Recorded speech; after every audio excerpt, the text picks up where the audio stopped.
You're watching Zoo Tours, the channel that takes you on a virtual field trip to the zoo.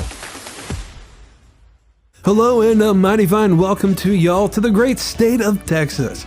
Today's video will show you what it's like to visit the Fort Worth Zoo. If you're watching as a first-time visitor, typically we explore one section at a time. But today you'll get a taste for every section the zoo has to offer to convince you to visit and to prepare you for that visit. Instead of just giving you a simple breakdown, I will be rating and ranking each exhibit attraction based on its immersion, convenience, and entertainment for guest experience, educational and conservation value, and more importantly, exhibit quality. Ratings will mostly be determined with an objective perspective from a casual zoo visitor's point of view, just looking for a fun place to go, and not from someone who's obsessed with zoos. So with that, let's